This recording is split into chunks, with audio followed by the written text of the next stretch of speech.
Nothing in this program should be considered investment advice. It is for educational purposes only. Please hit pause and read this disclaimer in full. You know, if you have exit points in a risk managed strategy inside your portfolio, maybe you're wrong, okay? You missed some opportunity in the short run. But where we are right now, you're better off to have a fence at the top of a cliff than you are an ambulance waiting for you at the bottom.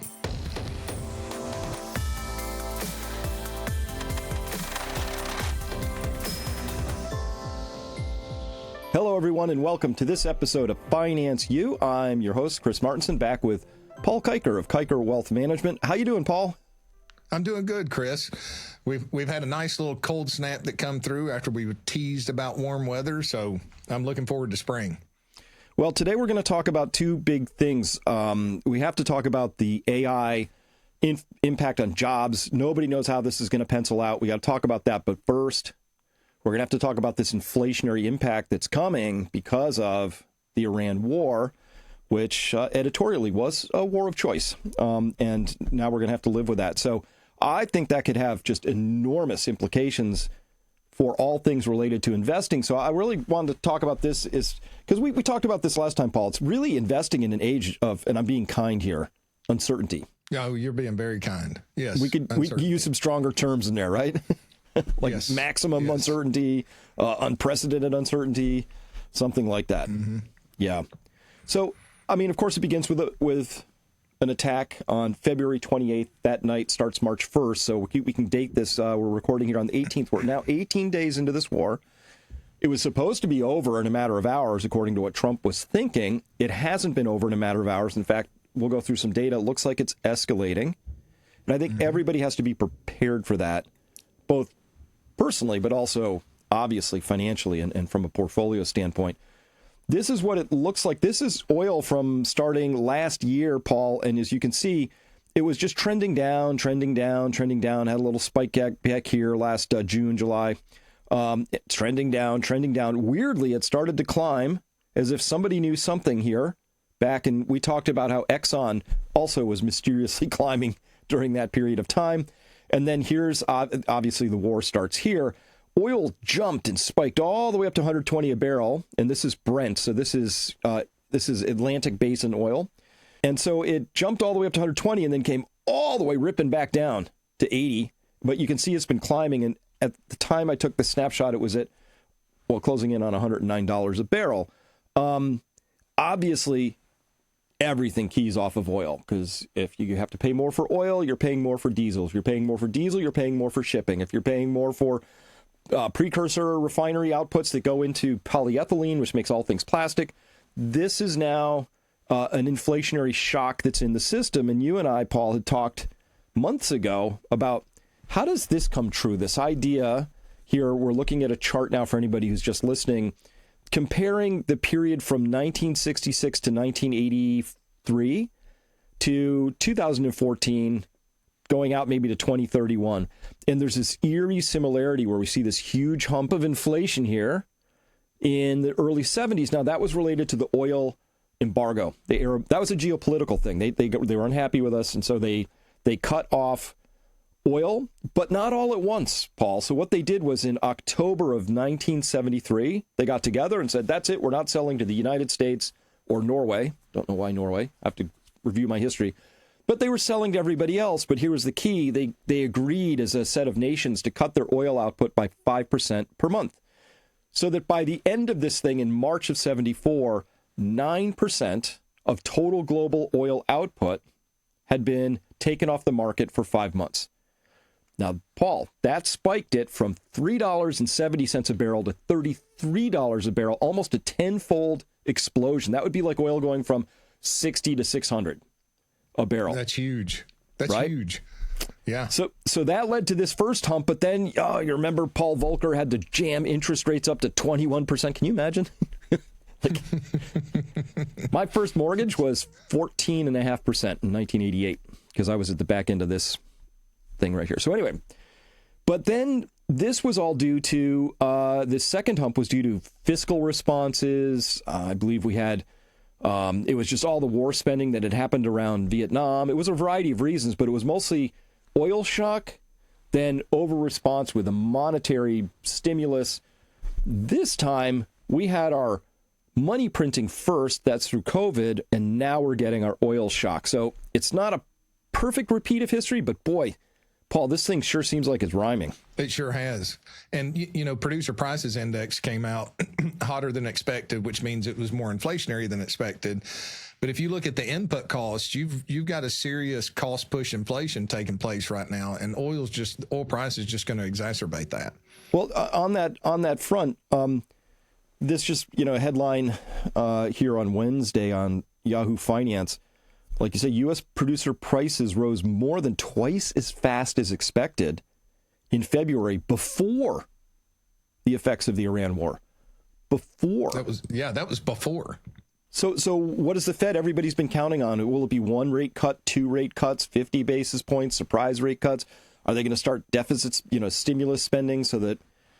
Because let me be clear, the U.S. government is going to. I'm going to guess we're already $300 billion deep into this war. I know they said it's $1 billion a day, Paul, but it's way more expensive than they're saying. If we're going to rebuild those bases, right. Oh, yeah. And they're not going to tell us the truth about how much they're spending. Unfortunately, I hate to be that cynical, but it's the reality of what's taking place.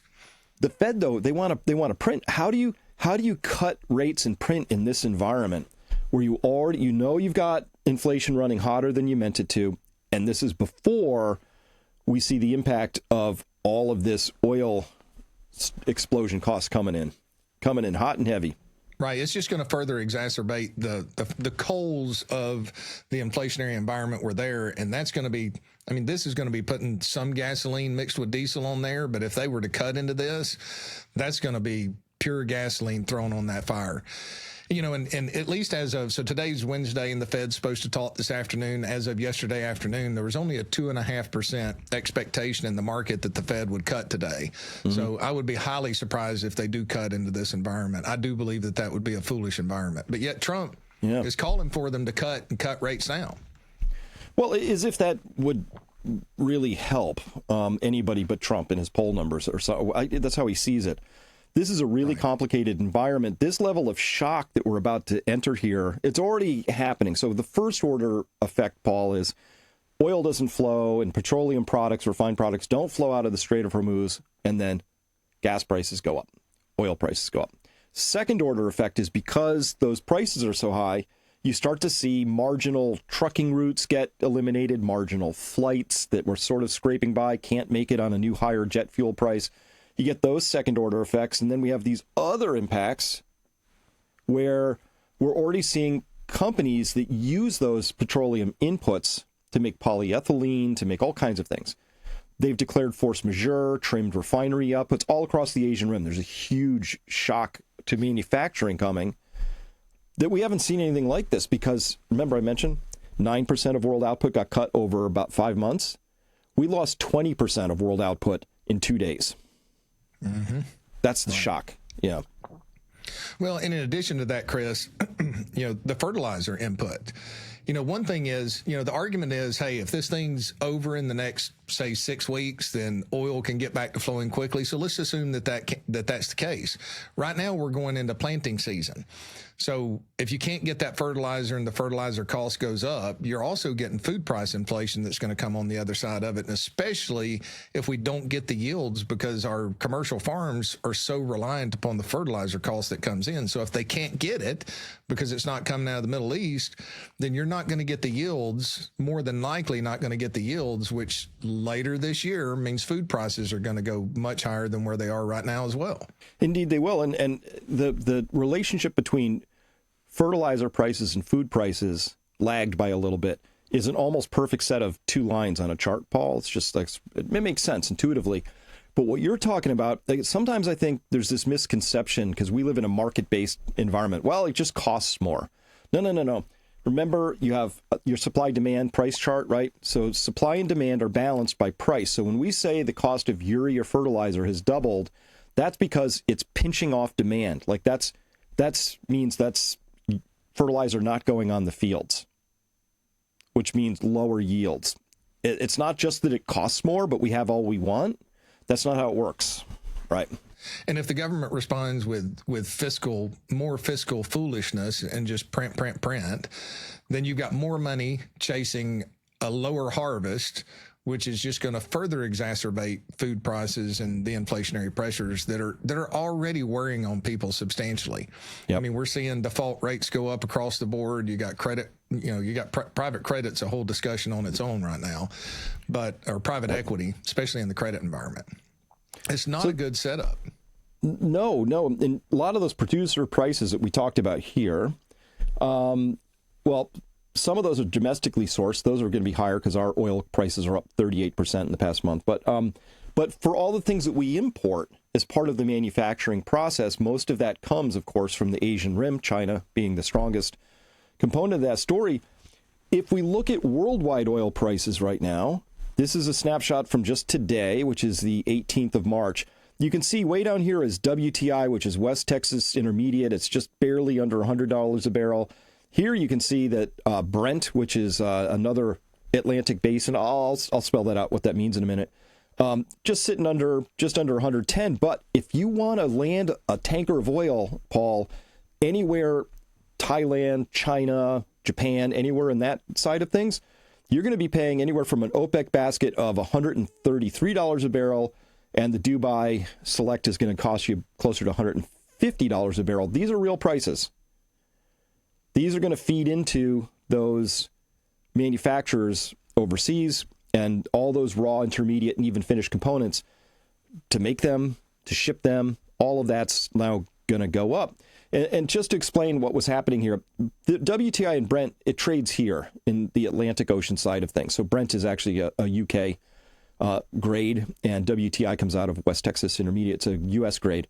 But all of this stuff that came out of the Strait of Hormuz right here, this went out to India, Malaysia, China, Japan. It went this way. So these are the people who are paying 130, 150, even 170 for some barrels now. Australia is wrapped up in this, unfortunately for them. But, Paul, it only takes about 30 days for people to figure out how to buy stuff here and take it all the way around the horn if you have to and get it over here. So these prices will be closing over time. As long as the Strait of Hormuz stays closed, this is easy. Our prices close with those prices, not vice versa. And with it escalating as it has, just today, just in the past 24 hours, now, what was it? Israel hit upstream production, which is your upstream pipelines, and then Iran states, okay, we're going to respond and hit all of the upstream production across the board. So all of that destruction, I don't know how long it would take if this escalates and they actually do it. But that's going to take quite some time to bring that back on and build those facilities back, even if it stops. So this is something that is built into the pipeline at this point. Yeah, even if nothing happened to the infrastructure, just the basis of shutting down an oil field suddenly, usually you don't ever quite get it back to what it was because it creates damage in the reservoir down there. They're very carefully managed by teams of petroleum engineers, very carefully monitoring pressures and water flows and this and that. And if you just suddenly turn that off, it sort of gets a shock. And rule of thumb is it never quite comes back. And sometimes it's pretty dramatic decline, but we won't know until they went through that process. But otherwise, if hostilities ended right now and nothing had been damaged, it would still take 1 to 3 months to get back to full flow. And that's just for oil. Natural gas, 1 to 2 months probably to get that back up and running again because it takes time for the LNG to turn on. The aluminum plants that just got shut down, they did what's called a cold shutdown, Paul. 12 months, I've heard, 6 to 12 months to get those lines back up and running. 12 months. Wow. Mm-hmm. In a world of just-in-time inventory, that's far worse than the shutdown that we saw during COVID. Far worse. But this is what you were talking about. Wake up this morning and find out that Israel strikes at fire to Phase 14 processing facilities, what's called South Pars. This is a big oil and gas field that sits in the Persian Gulf, in between Dubai and Iran. So they kind of share the field. The north field is owned by these folks, and the south field's owned by these folks. At any rate, they have a big processing facility that manages this stuff, and that's what got hit. It's the Asulia oil facility, and that thing handles 700 to say 780,000 barrels per day of what's called gas condensate. It's not oil, but the gas field's a little wet, and it means that you got propane, butane, ethane, stuff like that. So I don't know how damaged it is. I don't know what's up, but this, Paul, feeds largely into all the cooking fuels that they use all across Asia, but then the gas goes off in a pipeline and goes through Turkey. And if that's now gone, Turkey's now going to be in the mix hunting for LNG. There's not enough in the world right now. My goodness. And the market is just completely complacent to all of the knock-on effects of what's taking place right now. So far, it has been. And then to complete the story, so guess what? Abu Dhabi's Shah gas plant has been halted after a drone strike, presumably from Iran, disrupting one of the world's largest ultra-sour, that means got a lot of sulfur, gas facilities, and raising concerns over energy and fertilizer supply chains. Wow. Operations have been suspended. So now we're at it. You're right. It's escalating. We're at that stage where tit for tat, both sides are starting to hit things that are now, I don't know how long it's going to take to repair this stuff. Right. You know, you'd have to have an actual damage assessment. You'd have to know if a component got damaged that's easily replaced or a little bit trickier, has to be hand manufactured. Some of these components are highly specialized. Don't know, but doesn't feel under control. Well, and that's assuming that everybody agrees to go back in there and peacefully rebuild these factories. So if it's a situation where Iran still has the capability to hit, let's say it acts like it's over, but you've got, you know, these small groups that are able to interrupt the construction of that. I mean, it's highly unlikely we're going to get the best possible outcome that everybody seems to be hoping for and expecting at this point. Yeah. Paul, we're going to discuss that when we come back. It's a really important topic. Markets are facing heightened uncertainty, and thoughtful portfolio management has never been more important.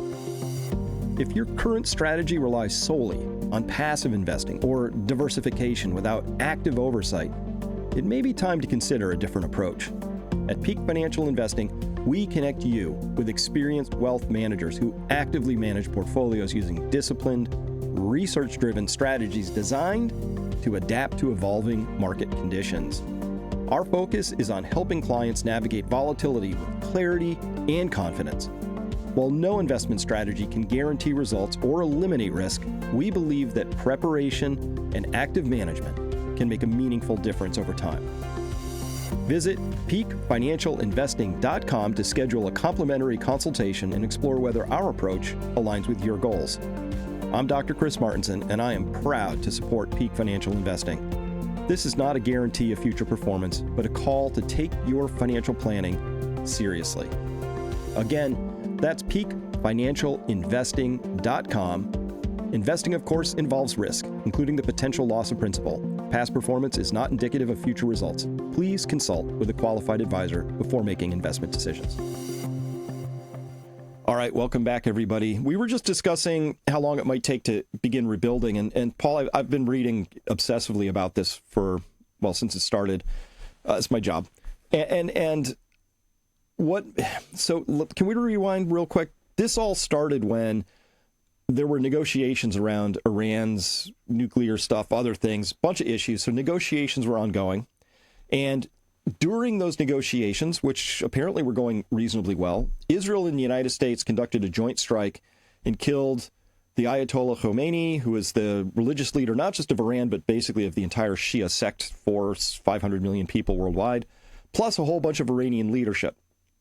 So I've heard ever since then, almost every day, Trump say, oh, Iran wants to come to the negotiating table. And almost every day, Iran comes out and says, no, why would we negotiate with you? You've already proven that's a losing strategy. So just to even get the conversation started is going to take a long time because they don't trust us. And I was reading something from Iran. They said, if we agree to a ceasefire, you'll just use it to rearm, get your ships back in order, and attack us harder. So we're not agreeing to anything at this point in time, right? We're at that level of the story right now. But yet I see in our press, good friend of mine was just talking with some I won't name it, but a bank was trying to get him interested in some investments, and their absolute conviction was, oh, this war is short. It'll be over soon. Really? Mm-hmm. I would love to know what they were asking him to buy, but that's a conversation off camera. But it doesn't surprise me. I mean, that's Wall Street seems to be fully convinced with their sales force, you know, the modern portfolio theory, buy and hold. And look, Chris, the argument is, and the market in general is this, it's smarter than us all. And what the market seems to be doing right now is inflicting max pain. You got a lot of people that are positioned short. They bought these options on them. They're losing their premiums because the market's been going sideways. You've got the other side that's just like, hey, market's got this priced in completely. There's not going to be any issues. You know, buy, so we can get fees off of your funds right now. I mean, that's, I hate to be that cynical, but they don't know any other playbook. There's so many different dimensions to this. We might talk about how Japan is on that rim, right? Where all the expensive stuff is. Now they're going to have to compete. And by the way, Japan imports 100% of its fossil fuels, hydrocarbons, right? 100%. They have none. So if they need any natural gas, if they need any oil, which they do for all sorts of manufacturing processes, as well as, electricity generation, heating, cooling, stuff like that for gas. Well, now they're in competition with everybody else in the world, so they're going to pay more. And you and I have talked about how the yen was already weak because they were printing too many of them, and they already had some interest rate shocks going on, and they had just about gotten all that tamped down. And now they're going to be seeing their budget blow out for having to buy the energy they need. So what they do, they started to release their strategic petroleum reserve. So it's kind of like, you have your rainy day fund. Paul, they're hitting the rainy day fund. And they're just hoping that the rain doesn't last more than a couple weeks, because then they'll be out of rainy day fund. And look, Iran strategically was smart, because if all they have to do is outlast the strategic petroleum reserve drawdown, we're at the weakest point within the U.S. that we've been in, 20 years with our strategic petroleum reserves. I mean, this is a question of if they can last that long. And if they can, as they've stated, we want to deliver enough pain that nobody wants to attack us again on the other side of this. If they can pull that off, they're going to deliver enough pain where the world population is not going to allow their governments to attack them again. Yeah. Well, you and I talked about this has political repercussions back home, right here in the U.S. And I don't know if you heard this, but Hassett is Trump administration guy. Listen to this. I can't believe he actually said this. The U.S. economy is fundamentally sound, and that if it were to be extended, it wouldn't really disrupt the U.S. economy very much at all. It would hurt consumers, and we'd have to think about, if that continued, what we would have to do about that. But that's really the last of our concerns right now, because this could hurt consumers, but really that's the last of our concerns right now. And we'll have to think about how we'll deal with that. But again, it's the last of our concerns. Look, I'm sorry, but there is no prudence in that statement whatsoever. If you want to prepare your populace for you're better off to prepare your populace for worst case scenarios, so people can utilize this environment right now to build their reserves, get their emergency funds in place. That's just a foolish statement from my perspective. That's false. That's confidence in a narrative that they think they can control. Maybe they can, but it doesn't appear that they can control it at this point because it continues to escalate. Well, it does. And you mentioned an important word here, which is, Iran clearly had a strategy. And I think even Trump grudgingly said, hey, these seem to be really smart people, like they know what they're doing. Obviously, Iranians are not Taliban, right? Totally different people, right? Persians invented algebra, long-running kind of a culture. And so obviously, and they have a lot of very highly technically trained people, but their strategy to blind the United States, hit hard, overwhelm systems, and then now what they're doing is they can't win a land war with us, so they're just going to ruin our economy if they can, right? Which is, I don't know if you saw, but Trump the other day said, well, that's unfair. Iran really has no right to be doing what it's doing. And so the level of delusion I'm seeing in our political class to not understand that they just stepped in a bear trap, not on a mouse trap, that this is, I'm not sure they've quite circled around to the idea that we may have to negotiate. Right. And we won't get everything we want. Right. And the problem is if you're operating off of complete pride and arrogance, the last thing you want to do is negotiate. And if you're more concerned about controlling the narrative, the last thing you want to do is negotiate. Yeah, I want to talk about just how strategic they've been. So, obviously, the United States has been in the Middle East for a long time. we've ever since Carter, remember Jimmy Carter with his cardigan, and he builds home Habitat for Humanity, and very kind, gentle guy, peanut farmer from Georgia. Even he was like, whoa, the Carter doctrine is we're going to put military bases all over this because this is oil and this is really important. And part of that importance was that Henry Kissinger, kind of evil genius, linked the dollar to oil, and it became known as the petrodollar. Really important. And what that meant was, for everybody listening here who doesn't know what a petrodollar is, it meant that if any country in the world was free to buy as much or sell as much oil as they wanted, as long as they used dollars for that transaction. Along the way, Paul, a couple of people said, I'm not doing that. Saddam Hussein famously said that before. Oops. He got charged with having WMDs that didn't exist. Gaddafi said that. Oops. He ended at a very grisly end.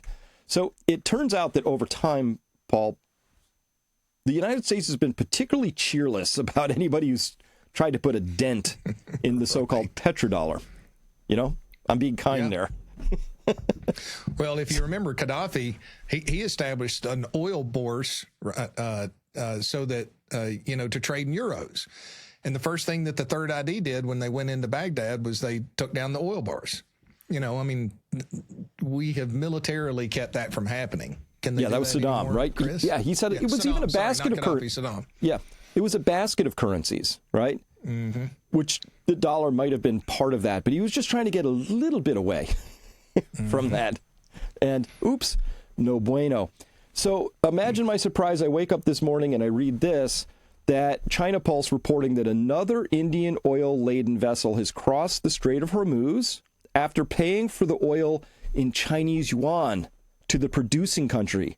And the IRGC, that's the Iranian Revolutionary Guard, allowed it safe passage. Oh, whoa. This is an absolute sharp stick at the petrodollar concept. Hey, as long as you pay in Chinese yuan, safe passage.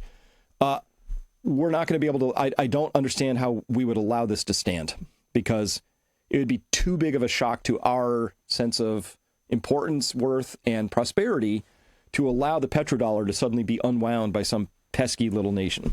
But it's a big deal. That's a big deal.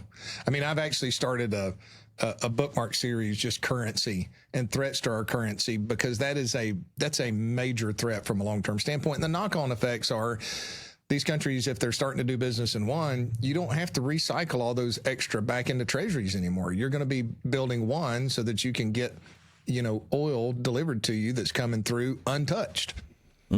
That's a huge deal. So that's two tankers. They said that 5 days ago. The Iranians said, "Oh yeah, you can if you just buy it in Chinese yuan, we'll let it go." I thought they were just trolling us. I thought that was just like, that'll never happen, but now it's happened. So they were actually serious about it. Right. So, and the worse the price gets, what are you going to do if you're other countries? You're going to buy for it in one, and then you're going to let it go through untouched, as long as the U.S. allows that to happen. So speaking of the escalation, just to sort of round out this story, just to show how crazy this is, but Dubai airport was bombed again. In Dubai, the real estate Paul has fallen by 33% in just less than 3 weeks. Iran has fired over 2,000 missiles and drones at the United Arab Emirates, 2,000 projectiles at what was supposed to be the world's safest city. And then we had March 16th, an Iranian drone attack hits fuel tanks at Dubai International Airport. Fire breaks out, of course. All flights suspended immediately. Dubai then closes its entire airspace on March 17th. That's another drone incident happens. 2 Emirati soldiers dead in a helicopter crash. This is the largest airport in the world by passenger traffic. This is it. And it's now completely shut down. And this kind of news, Paul, is not really making it onto, I was talking with somebody the other day who principally gets their news from Fox, and they were completely unaware of any of this. We're winning. Mm-hmm. We've struck thousands of things. They're about to fold. That's their story. And I'm over here going, not so much. It's amazing the level of complacency of the individuals that are getting their news from Fox News or CNN, and they're too lazy to actually go search in other areas, or they just don't know. They're completely oblivious to what's taking place. Yeah. And Just Aereo put something out. I was wondering when a good time to share this is. All right, maybe pull it up. Maybe we share this twice, but this is a good summary as to what the average person is doing. So Just Aereo reposted or commented on Josh Young, says, spot on. This is exactly what's unfolding. Powerful earthquake in the middle of the ocean struck 2 weeks ago, and the tsunami is now racing towards the shores while people are still sunbathing on the beach because the alarms haven't been sounded to keep everyone calm. This is great. I mean, it's not great. The outcome is not great, but this is a good picture of what the average citizen's doing in the United States because they're trusting the news completely. They're not critically thinking. And the oil shortage from the Strait of Hormuz closure is just because it hasn't hit them immediately doesn't mean that it's not on its way. And that's just a good picture of the complacency of the average individual right now and our leaders. Yeah, the pig is in the python. It's like even if everything magically resolved next minute, all that inflationary impact is already there. But again, Paul, it's not always the destination, although taking 20% of the world's oil away, that's a bad destination. But it's the pace at which that happened. It's a shock. This is an oil shock. So we're going to have to just sit back and observe what's going to happen next because nobody can predict. Within boundaries, though, you can say that the economy is going to have to shrink. I don't know exactly where, when, and how, what the details are, but it's going to shrink because energy is the lifeblood of that economy. So if you have less energy, you have less economy. And I don't have the chart with me, but it's one of the best, tightest charts I have in economics, which is oil consumption, GDP, y-axis, x-axis, and it's a line. It's like pretty much a straight line. It says, oh, you're going to have more economy, you're going to burn more oil, but it makes sense, right? Because what do we mean when we say an economy? Oh, that's me buying a piece of electronics. How did it get there to the store? Well, somebody put it on a truck. And how did it get to the truck? Well, somebody put it on a ship. How did it get on the ship? Well, somebody, you chase it back and there's energy at every step of every physical economic transaction. So it's coming with a market that's priced for perfection, the most expensive market by the combination of valuation measures in history, worse than we were in the year 2000. And this complacency is on top of it. And it's just going to continue to ripple through the economy. I mean, and look, here's the thing. You can be passive, which is fine. But you got to understand the weaknesses of a passive approach. So if you're going to be passive, the weakness of that is you're going to do nothing or your advisor is going to do nothing, even if you know what's going to unfold from summer of 2008 with that 57% decline top to bottom that occurred during that period. Markets weren't even as expensive then as they are now. So that was a credit issue. That was oil prices spiked into that summer. You had that economic recession. My argument is you need to have some parameters and decision points in your portfolio so that you can make consistent decisions. And I can't remember who to attribute this to, but it's a great quote. If you have exit points in a risk managed strategy inside your portfolio, maybe you're wrong. Okay, you missed some opportunity in the short run. But where we are right now, you're better off to have a fence at the top of a mountain or top of a cliff than you are an ambulance waiting for you at the bottom. But just so we're all clear, passive is like when you just automatically roll into your 401k on a monthly basis, like 3% of your salary every month goes in, usually just goes into a series of long only, like you're in one of the indexes, usually in an ETF, right? So it's automatic and it's passive, meaning no matter what happens in the world, that just keeps happening. And you're not taking anything off the table. You're not managing anything. Passive is, and I get it. A lot of people throw their hands up and say, market timing, very hard to do. Just better if you just sort of like play along. As you keep mentioning, though, that makes sense if you're in your 20s or 30s. But when you get out into your 50s, 60s, 70s, that long-term buy and hold thing really begins to break down, doesn't it? It really does. So there's two different phases. And look, the argument is they can go back and say, look, there's no 25-year period of time in the history of the markets where you've not had positive returns. It was 24 years, 25th year during the Great Depression, you got positive returns.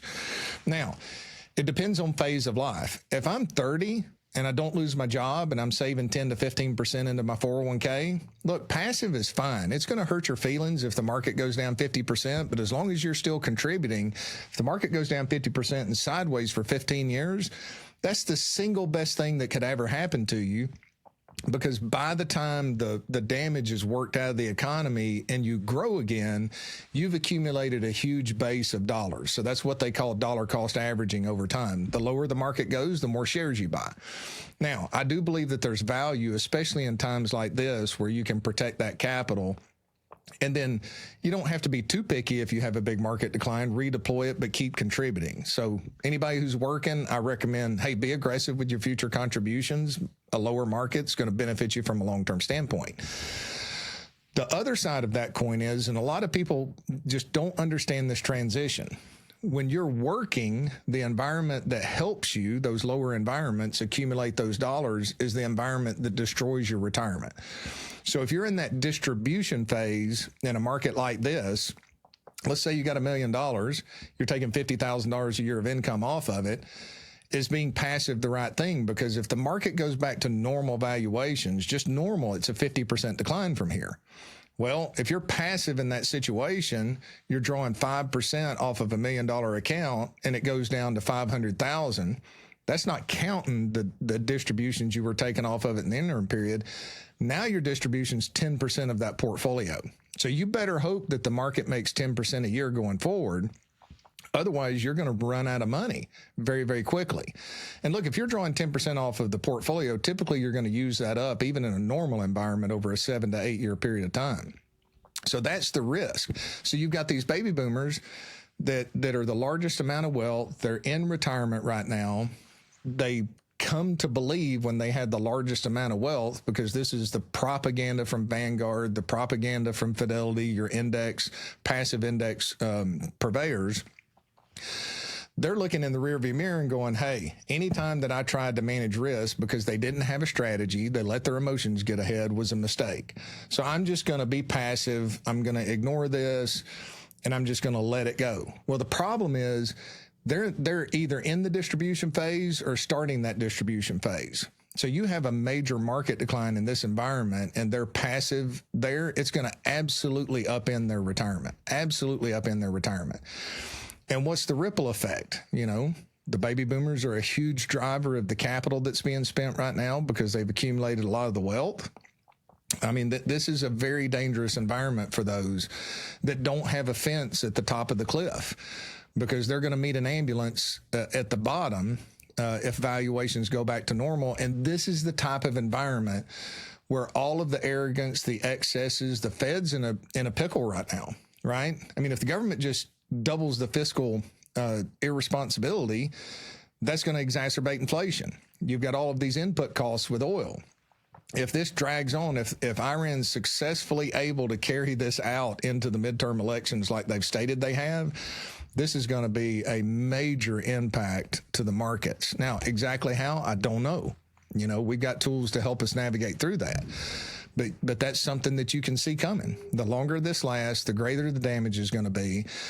And if it's so impactful, because if we go back to the 1970s, when you had that oil shock in the 1970s, the market went from overvalued to undervalued. If we were to go to undervalued at this point, and I've shown the chart many times and I can show it, but I can talk you through it. If we were to go to undervalued, that's a 70% decline in the S&P 500 at this point, right? Just because it's just math, and it's just math. It's just how investors make decisions as the environment changes. So can the Fed print without exacerbating inflation? They can't right now. Well, it's not just that. So it's that. But it's not just that. Oh, let me pull this chart back up again. So two different scales on this chart of the double hump inflation. So this is left-hand scale, which is the current environment. You see here, this one went up to, the first hump in the 1970s went up to almost 12%, and then in its second hump, 14% inflation. Our first hump went up to about 8%, and so I guess the implication would be we'd go up to 9% or so. And it lasts years, by the way, and that's if and only if you have a Paul Volcker who has the stones, if I can put it that way, to lay 21% inflation, 21% interest rates on the nation. Obviously, Trump doesn't even like 4% interest rates. He's already talking about removing Fed chairs for having 4% rates of interest. So politically, this gets harder. The excesses are larger. We have more debt in the system now than we did back then on all sorts of dimensions, right? Aggregate amount as a percent of GDP, et cetera. So I think that the maneuvering room's less, but I'm going to add one more thing. If you're China, if you're Thailand, if you're Vietnam, if you're even Japan, and you hear the United States shrug and go, well, yeah, it could get a little painful for some people, but we got plenty of oil and gas. I could imagine there being pressure on those countries to cut off ties with the U.S., to stop trading with us, but at a minimum to stop accepting our treasuries. Right? Why would you want to enable and support the country that just threw you under the wheels of a bus? I'm reading lots about that. Not in the U.S. I have to go to foreign newspapers, but they're starting to ask the question like, hey, the United States created this huge mess and now they're just walk away from it and leave us to pick it up? Like it's not really going over all that well. And it's not the integrity that was the foundation of what put us in the position that we're in. Okay. Look, I know if you look back through history, there's not as much integrity as we thought, but a handshake was a handshake and your word mattered, right? I mean, no matter what conflicts we had prior to the weaponization of our SWIFT banking system, which is the interchange between countries around the world, you at least knew we're not going to mess with the plumbing of the banking system within the economy, no matter how much we disagree with each other. But now there's no boundary that our government seems to be unwilling to cross for political power, for short-term political gain, to keep our markets up at the expense of the rest of the world. And the rest of the world is not going to continue to tolerate that forever. I mean, look, those of us that had the ability to stand up to bullies and fight without ruining your life when you were younger, I had a senior come after me when I was a freshman in high school. And I remember looking at the guy and going, hey, you're probably going to beat my rear end. Hey, guys, pull him off of me if he starts beating my rear end. And the first thing I did was target him in his weakest point. That's what you have to do to somebody that's much larger than you. And it seems that Iran is going after our weakest point right now, which is our economy. And they know oil is going to matter because that inflation comes back and it completely upends the justification for higher valuations of where we are right now. And into that inflation, it also limits the ability for the government to be able to print without further exacerbating that inflation and then potentially causing a currency crisis. On top of the fact that now there's an alternative to trade oil in, that's a big deal to pay for one and you go right through untouched. Right. I mean, look, if I'm a business or if I'm a country, I'm scrambling for one right now to try to get oil for my citizenry. Because you do what you need to do. To close out this section before we move on to, as if we needed one more big thing to talk about, we will talk about the impact of AI on jobs, and it's an important message for a lot of folks. But before we go there, I just want to point out there's this tweet came out this morning from Ross Hendricks, who I like to follow over on Twitter, and he wrote, quote, "The Israeli Air Force, with the approval from the U.S., just bombed Iran's South Pars field, the country's largest gas resource responsible for 75% of its natural gas production. In response, Iranian media outlets published a list of retaliatory targets that includes some of the largest petrochemical refinery plants in Qatar, Saudi Arabia, and the UAE. This marks a major escalation in the hostilities as both sides in the conflict had previously limited direct strikes on energy infrastructure." Why this matters.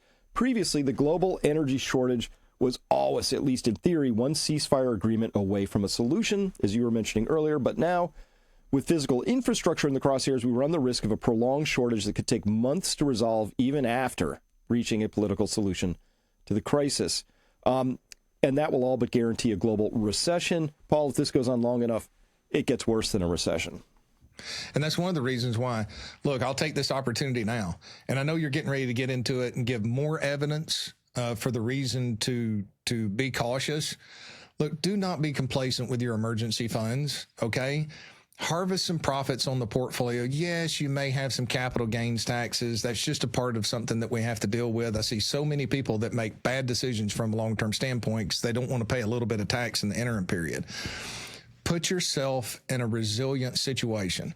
What is it, like 70%? I haven't looked at the numbers, but I did talk about it at your summit back in September. Somewhere between 70 to 80% of the population does not have enough emergency funds or reserves to be able to last 3 months. Okay, 3 months. Much less make it 12 months or 24 months. So put yourself in a situation to where you're resilient and you have options. Because otherwise, if you don't, what are you going to do? Go get a line of credit against your home and go further into debt to try to keep from losing that if you can get it? Because typically when we have these recessions, credit disappears. They'll give it to you if you don't need it, but they're not going to give it to you if you need it unless you put up all your assets, and this lasts long enough. So put yourself in a resilient position, harvest some profits. If you're not running a risk managed strategy, have 24 months worth of your cost of living. You're naturally going to cut back to your base, but 24 months worth of your monthly expenses sitting in the safest thing that you can. Don't assume that the banks will be bailed out. Make sure you're under FDIC limits. Just be prudent right now. And that's a wise thing. The prudent will stand when the fools will get wiped out. And we have enough information right now that if you're not preparing yourself for a potential worst case scenario outcome, I'm not saying you have to go liquidate everything at this moment. And, you got to have a strategy. Don't let your emotions take over. But what you can do is build some resilience. 24 months worth of savings. I know I'm beating that to death. Stock up on some extra food. Food is savings, especially if you have 3 months in there. If the cost of food doubles, guess what? That's money you don't have to spend in the future. That's built-in savings. Rotate those shelves and make that a part of your lifestyle, because we're in an environment where the risks just continue to get larger and the known outcome is even harder to see. Indeed. And Paul, we're going to take one more break. When we come back, everybody, we got to talk about this AI job destruction, which we've been talking about in the future tense. It's arrived. It's a second tsunami that's hitting the shores. We'll talk about that just as soon as we come back. Today's markets are more volatile than ever. With ongoing economic and geopolitical uncertainty, navigating such environments requires thoughtful, adaptive strategies, not a one-size-fits-all approach. At Peak Financial Investing, our registered investment advisory firm connects clients with experienced wealth managers who focus on active portfolio management. These professionals use evidence-based strategies designed to respond to changing conditions, not outdated formulas, but customized approaches grounded in research, discipline, and risk awareness. We believe in open, informed conversations, including discussing tools like precious metals and diversification as part of a broader financial strategy. Every investor situation is unique, and our advisors tailor their guidance accordingly. Visit peakfinancialinvesting.com today to schedule your free consultation and explore how proactive management can support your financial goals. I'm Dr. Chris Martinson, proud to work with Peak Financial Investing, and my support reflects my professional views. I encourage you to take control of your financial future by making informed decisions. All right, welcome back, everybody. Paul, I want to turn our attention now to this. I've been on AI for a bit. In fact, back at Peak Prosperity, this was the second Renaissance report that I do, and it was all about rethinking jobs and money in the AI future. Kind of a soft title, but if I was going to clickbait that up a little bit, this is actually a gigantic risk that is here, and nobody quite knows how to talk about it yet, but it's already happening. And part of what's happening is AI is an amazing thing. I use the tools. It's gotten frighteningly good in a relatively short period of time. Who even knows what the next 6 months, 12 months offers? But I think we're seeing it. So they say job report shocks, remember? So it just came out in February. They're like, we lost 92,000 jobs. Gosh, they weren't expecting that at all. They thought it was going to be a gain of 55,000. That's a big miss. How did we miss? I think part of it we have to understand. I follow Tech Layoff Tracker over on Twitter or X. Turns out Meta has now confirmed 15,000 layoffs. And he says it's just the cover story. He's hearing that the real number is probably closer to 23,000 when you count contractors and voluntary departures. Amazon just confirmed 16,000 layoffs, but sources inside are telling this guy the real story's much worse.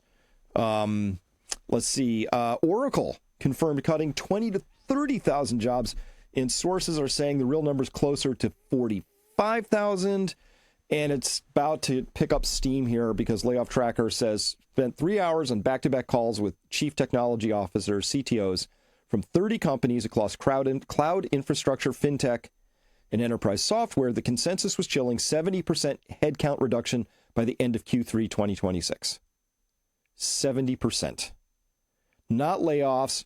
This is right sizing for the AI native era. Average engineering org that has 180 people today is planning for 54 by September. Same output targets, same delivery timelines. One CTO at a major enterprise software company showed me their model. 8 senior engineers with Claude, the AI tool, managing 47 offshore contractors with cursor access. So this is coming really fast, Paul. Lots and lots of layoffs. So for the people, there's a lot of troubling stories out there. People saying, hey, I got laid off, was earning like really good money, a project manager or a software engineer or developer within one of these companies, and they get laid off suddenly, like just like no notice. Like one guy was trying to get back into the building from lunch and his card didn't work. That was the exit interview, right? Everything was shut off while he was at lunch. I mean, pretty rough, right? So you go from income to no income.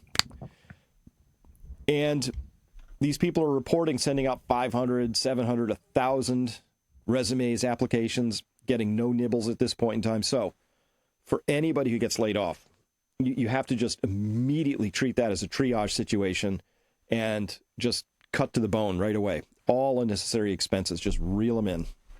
That's really good advice, Chris, because I can tell you back in 2008, there were so many people that I kept encouraging. I said, look, you got to prepare now. I mean, you have to cut. No, it's going to be fine. I've been through these cycles before. It's going to be okay. And then they liquidated some of their other assets that could have been protected to try to hold on to some of these properties. And then they ended up losing them anyway. And they lost their seed capital for the potential to recover on the other side of that cycle.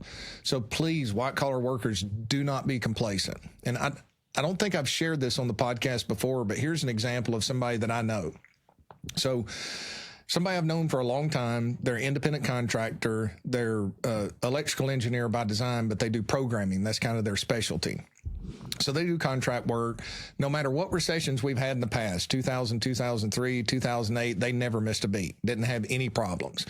So he did make the comment about let's see here, this is March, about November of 2025. He says, you know, I've got a couple of contracts coming up, but instead of having 20 to choose from, I've got 3. So I asked him, I said, look, are you familiar with AI at all? He said, no. So we had quite the interesting debate for about an hour at lunch. And I said, look, go prove me wrong.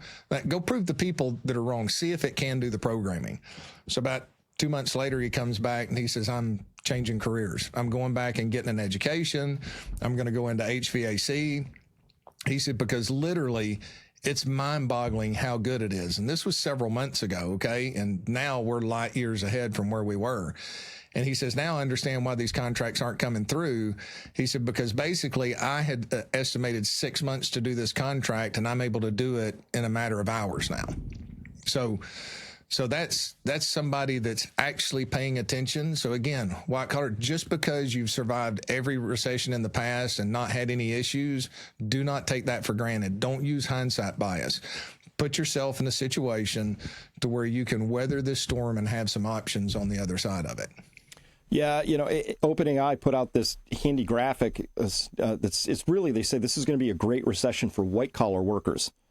So, you know, when we had, this is all fresh in my mind because I just did that big report on it and I was framing all of this up. But, you know, when we went from muscle power, that was animals, oxen, horses, humans, right, digging ditches and all that, to steam power, it was almost 200 years before the last horse-drawn carts are really kicked out of cities, right? It took a while to get through that whole process. This is going to be about 2 years, and it's taking away cognitive jobs, not muscle jobs. And this is a whole different beast, right? It's both, again, the pace and the chain and the destination. So right now, they're reporting here that 94% of all computer/math tasks can be covered by AI currently.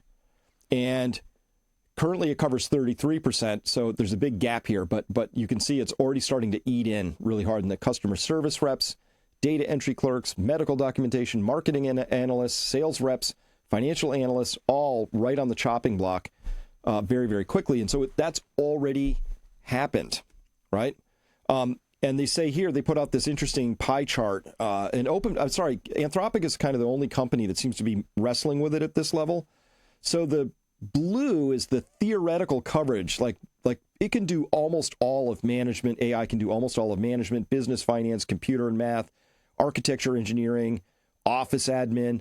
And the red in here, this little tiny bit, shows its current penetration into these various fields. But everything's on the block at this point in time. Everything. Wow.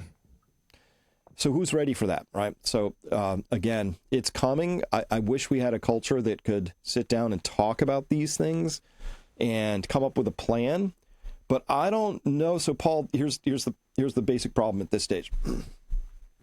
These layoffs are already happening. I don't know how many people you can lay off before you get to a trigger point, which causes the Great Recession, because all these companies individually are going to go, hey, I can save $500 million on staff costs, right? And so I'm going to do that. That individually makes sense. But when you sum it up across all the companies, who's buying the products, right? And so you get this shock model where we're not quite, every company's making an individual decision that makes sense, but it makes no sense across the board. Who's watching the across the board part for us? Is that Congress? No. Is that the Senate? No. Is that the Trump administration? Who is it? Yeah, all they're doing is using insider trading to line their own pockets, unfortunately, and not even listening to the American people. Yeah. So this is coming, and you know, it's remember when we had the great financial crisis, it wasn't 100% of mortgages went belly up. I think it was 8%, something like that. Mm-hmm. It was some number like that. It was less than 15%. I can't remember the number, but I know it was less than 15%. Yeah. That's all it takes, really, to upset sort of. Anyway, this is a shock to the model is coming. Mm-hmm. And again, it's just happening. And I don't think like we have a lot of leadership wisdom at this stage. So we're just gonna have to watch it unfold. We'll see. Yes, and adapt. And that's the importance of having a plan. Sit down, write it out, have a plan, you know, and that plan's all it's going to do is set your mind in a particular direction and look at best case scenario and look at worst case scenario and make the decision of what you're willing to tolerate. Because I'm a big believer that if you can accept worst case scenario and any potential outcome, sometimes you don't want to accept it, right? Sometimes you can't deal with worst case scenario, but at least if you know what it is, you're better mentally prepared so that you're not just shell shocked. You can make adaptations and be 1 or 2 or maybe 3 steps ahead of the average person.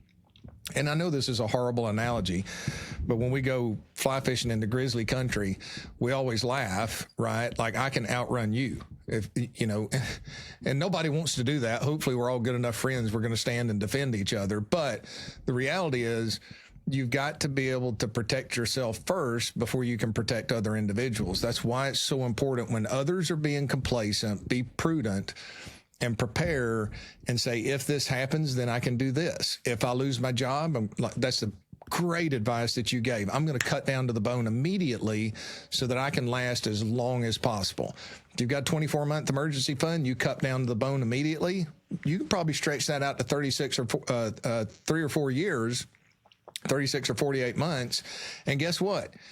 You may be the last person standing for whatever position comes out the other side, because I do believe the economy will readjust itself in some way. I'm not a big believer that, you know, hey, there's only going to be a few people that have jobs, because it's supply and demand. If there's a large group of very educated people that lose their jobs and they can't go back into that field, guess what?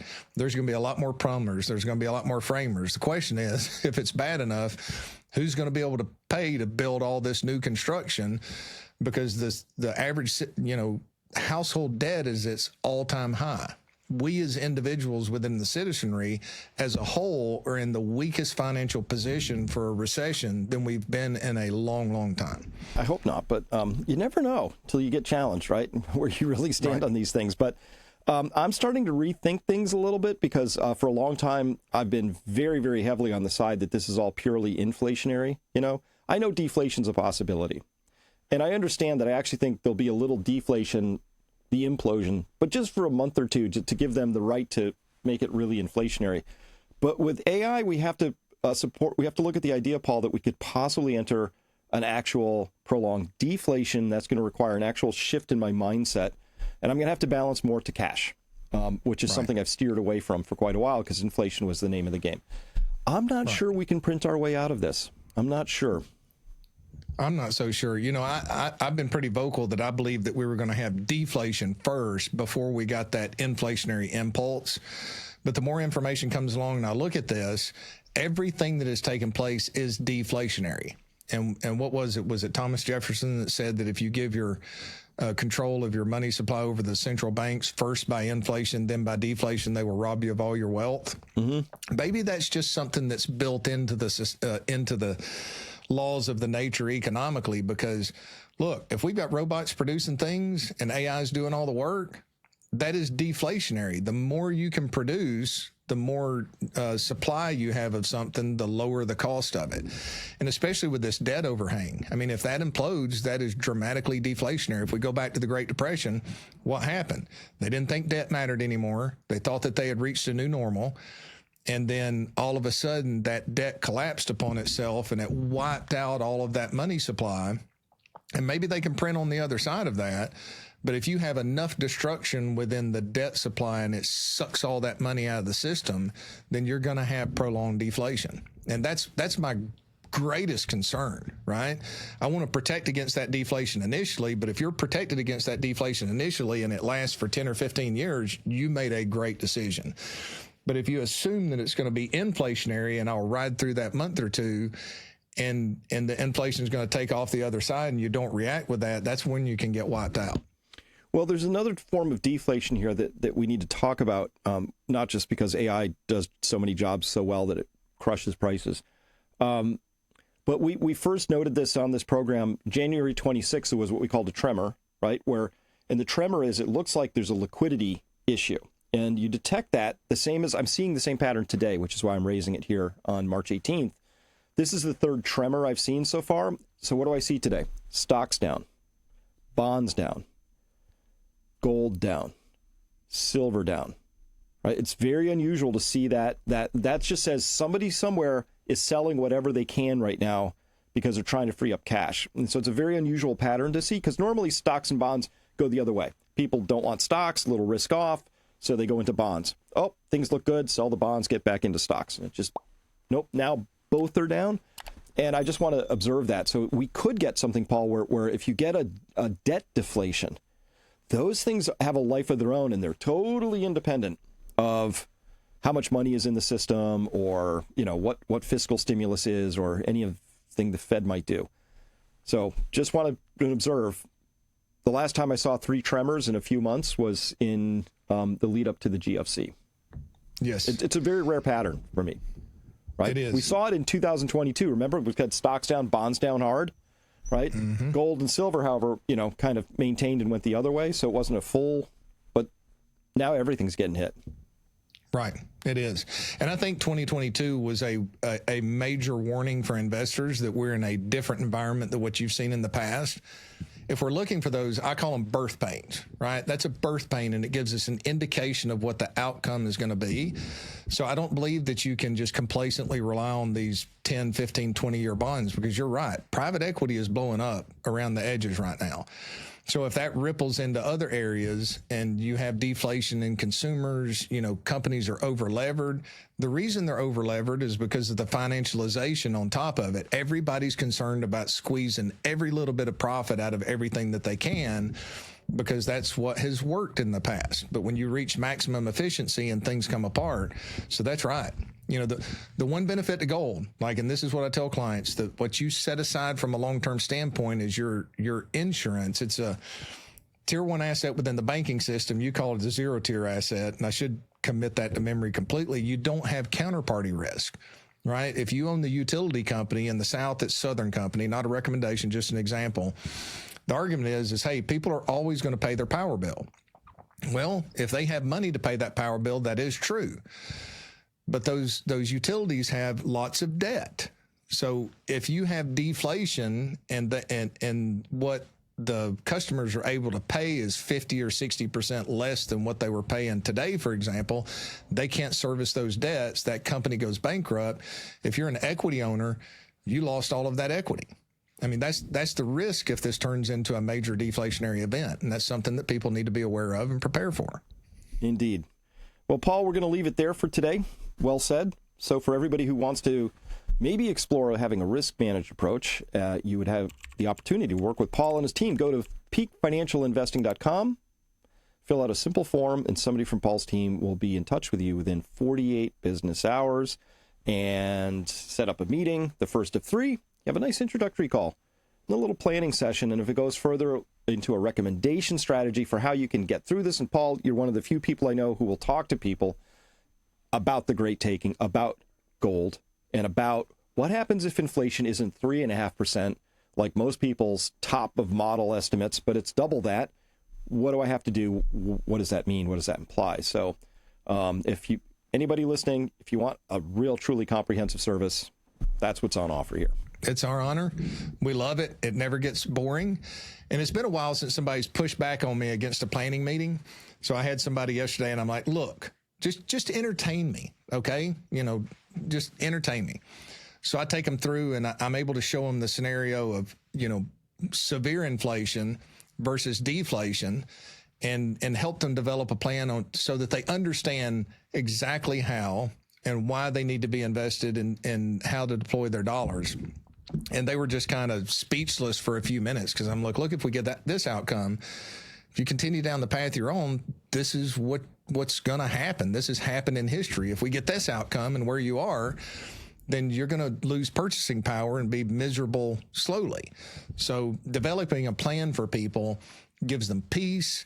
It's worth the time that we go through. And there's many people that I've met that it's not appropriate for us to work together, but I feel good that we've been a blessing to them because they're better armed with wisdom and information to make better decisions in the future. So we love it. I'm the one that's always here talking, but you've got John on the team, you've got Alex now, you've got Dylan. They all care deeply about, making a positive impact on those people we have the opportunity to meet. Well, thank you for what you do, Paul. Thank you, everybody, for listening today. We'll be back next week, and I'm sure it'll be action-packed then, too, because, wow, so much is happening. Please be aware, be educated, and then take action. That's how we become resilient. Until next time, I'm Chris Martinson, signing off.